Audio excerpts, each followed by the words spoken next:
Well, this is a time in history where it's not enough to know. This is a time in history to know how. Yeah. And so when people start scratching their head and saying, you mean my genes don't create disease, and you can say to them less than 1% of the people on the planet are born with a genetic condition. The other 99 to 95% are lifestyle, behaviors, choices. But why are we always told that? Well, if you want to have people become reliant on something outside of them to take away what's going on inside of them, you'll advertise, you'll market. Yeah. People will say, I need this drug, I need something outside of me to change my internal states. That's profits, that's money. So it's a crazy thing when people start, evidence is the loudest voice. We have studies to show that you can change your gene expression in 4 days. Genes that suppress cancer growth in tumors. Genes to grow new neurons in the brain, not just new connections, but new neurons. Yeah.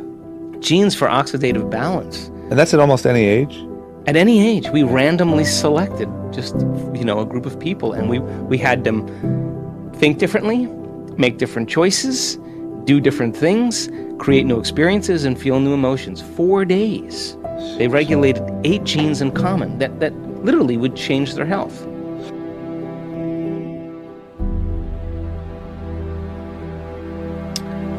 Your body is a protein-producing machine. And every cell in your body makes proteins except for red blood cells. And in order for a cell to make a protein, a gene has to be regulated. So then genes are like Christmas tree lights. They're switching on and off all the time. And when they switch on, they upregulate and they make a healthy protein. When they switch off, they downregulate and they make a cheaper protein. So then, if you're thinking the same way, making the same choices, doing the exact same things in routine, the same habits, doing the same things that create the same experiences, that create the same feelings, you got the same genes turned on and the other genes turned off. The same Christmas tree lights on, the other one's off. Now you're headed for a genetic destiny.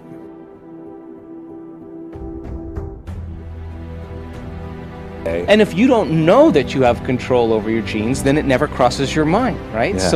So then the other part of that is when a person's living by the same feeling and the same emotion every single day, and those emotions are influencing the way they think and the way they act, and they can't think greater than how they feel, or they can't act greater than how they feel, and feelings and emotions are a record of the past, they're in a program of the past, right? So the body, again, now is believing it's in the same past experience 24 hours a day, 7 days a week, and now you're down-regulating a gene. So then if you have a propensity for Alzheimer's, if you have propensity for heart disease, if your family has a propensity for cancer, or ulcerative colitis or MS or whatever, then of course it makes sense then that if you're living in the reactions of fear and anger and hostility and envy and jealousy, resentment and pain and suffering, it's those very emotions that select and instruct genes. So then think about this. 2 identical twins, both born with the same exact genome. There's no variations. They have the same exact genes. One dies at 52, the other one dies at 88. There's got to be some environmental influence, right? So then they used to say genes create disease. 1% of the population has a genetic condition like Tay-Sachs disease or sickle cell anemia or type 1 diabetes. The other 99%, 95% is lifestyle. So then they say, well, it's not genes that create disease, it's the environment that signals the gene that creates disease. Okay, but how can 2 factory workers working side by side, both exposed to the same carcinogenic chemical, one gets cancer and the other doesn't? Well, the environment around the cell is still the inner environment of your body. So then a person who's living, reacting to the same people the same way, same circumstances in the same way, they keep knocking on the same genetic door. And so sooner or later, once that gene is signaled, now all of a sudden, the cell is programmed to begin to make a cheaper protein. So the question is, can you reverse that process? Well, if it took you 5 years to create it, you have to work a little bit to reverse it. But yet, we're getting so good at measuring and being able to teach people how to do this that it's not uncommon that we see people have a complete remission of a health condition in 1 week in a week-long workshop with you now. Because they understand then they're going to be the governor or the ruler of their own thoughts and feelings, and they'll go through a period where they feel really uncomfortable. Well, that's because you're in the midst of change.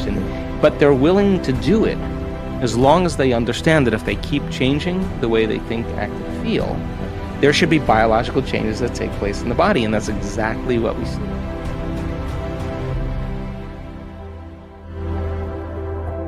You wake up in the morning, most people, your brain is a record of the past. Yep. It's an artifact of everything you've learned and experienced at this moment. It's the memory bank of everything you know. It's the known self. Yep. People wake up in the morning, they start thinking about their problems. 90% of the people do this. Those problems are memories that are etched in their brain. They're connected to certain people and certain objects and things at certain times and places. If they believe their thoughts have something to do with their future, the moment they're remembering their past, they're thinking in the past. Every one of those problems has an emotion associated with them. So then all of a sudden they start feeling unhappy. Well, thoughts are the vocabulary of the brain. Feelings are the vocabulary of your body. How you think and how you feel creates a state of being. So most people start their day with their entire state of being in the familiar past. Now, when they're familiar past, they're going to crave the predictable future because they want to stay in the known. The unknown, that's just, they'd rather hang on to their suffering and their pain than take a chance in possibility. In fact, they don't even know they're suffering. They just think it's how they normally feel until they decide to begin to change.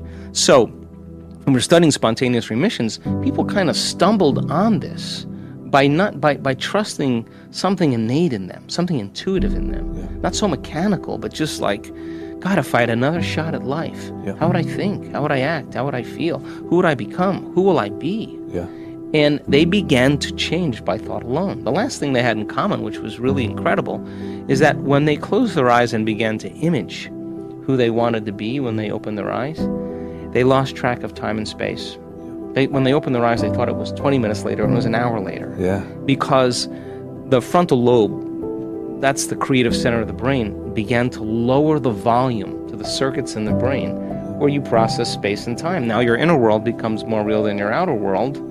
And now all of a sudden you're laying strong footprints biologically in the brain and body. So when I saw what these commonalities were, the next thing I said was, well, hell, if it worked on sick people, could it work on well people? Can we help people to change that way? And if it worked on sick people, it should work again on sick people. So that kind of started the whole process. And then when it started working, then we started doing all these measurements to kind of demystify the process. Because nobody's excluded from this. Nobody is excluded.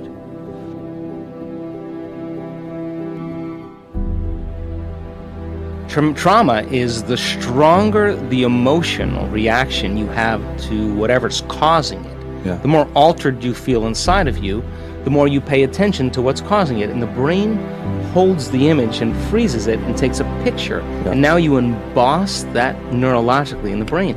Now, people will think neurologically within those circuits and feel chemically within the boundaries of those emotions. And so then you'll ask them, why are you this way? And they'll say, I'm this way because of this event, which means I haven't been able to change since that event, even though it was 20 years ago. And so every time they tell the story of that event, they're refiring and rewiring and producing more of the emotions to reaffirm the fact that they are who they are, excusing themselves from changing. Now, here's the crazy part. The latest research on memory says that 50% of what we talk about in our past isn't even the truth. So people are reliving a miserable life they never even had. They embellish it just so they can reaffirm the emotions that they feel, so that it keeps them as the same person.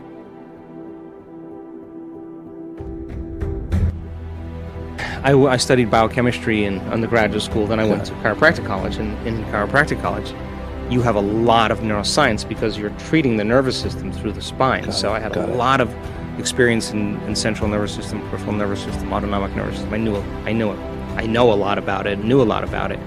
But this wasn't just that. This was like, okay, let's see if we can take this body's innate capacity to heal to the next level. Now, fast forward to today. We have blind people seeing. We have deaf people hearing. We have tumors that are on people's thyroids or in their brain, 50 brain tumors, one guy. There's no evidence of the disease in these people because they're not that person any longer. The disease exists in somebody else.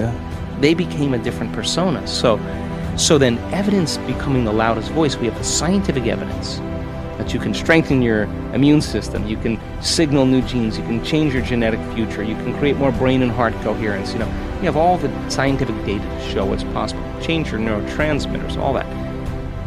And we also have evidence and testimony, like, oh my God, somebody standing on a stage with stage 4 cancer, who weeks before was given the death sentence, that has no evidence of cancer. Now, if you're in the audience of 1,000 people and you're listening to someone tell that story, and she doesn't look like a movie star, doesn't look like a famous person, spokesperson.